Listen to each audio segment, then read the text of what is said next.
এবার কেয়ার হাসপাতালে খালেদা জিয়াকে দেখতে গেলেন স্বরাষ্ট্র উপদেষ্টা।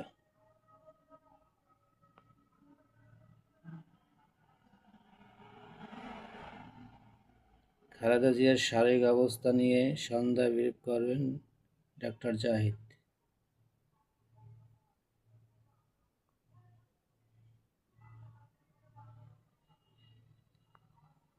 বেগম জিয়ার জন্য দোয়া করলেন সেই পলাতক হাসিনা। BD news. বেগম জিয়ার জন্য দোয়া করলেন সেই পলাতক হাসিনা। বিএনপি ঐক্য, ন্যায় বিচার ও আইনের শাসনে বিশ্বাসী, আর নয় গুম, খুন ও ভয়। বিশ্ব মানবাধিকার দিবস। ধীরে ধীরে সেরে উঠছেন বেগম খালেদা জিয়া। লেক্সিকন পত্রিকায় বিএনপি মিডিয়া সেল। এবার এলে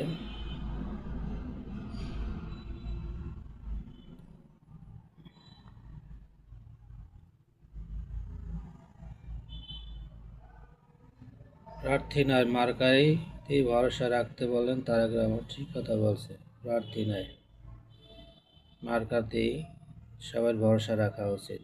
কারণ সবাই ধানের শীষের প্রার্থী ব্যক্তি না, ধানের শীষ মার্কায় সবাই ভোট দেবেন। সঠিক কথাই বলছেন যে প্রার্থী নয়, যে প্রার্থী যেই হোক, কিন্তু মার্কাটাই সঠিক সিদ্ধান্ত। ধানের শীষেই ভোট, মার্কায় ভোট দেবেন সবাই। ফলে আর সাংবাদিকদের মুক্তি দিন, এটা প্রতিহিংসার বিচার নয়। কারণ 3 সাংবাদিক শ্যামল দত্ত, মোজাম্মেল বাবু, ফারজানা রূপা, শাকির আহমেদের মুক্তির দাবি জানিয়েছে সিপিজি।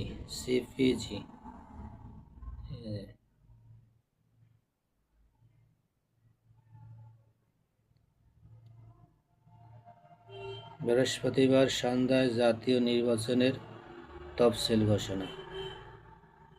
প্রধান উপদেষ্টার কাছে পদত্যাগপত্র জমা দিয়েছেন আসিফ মাহমুদ।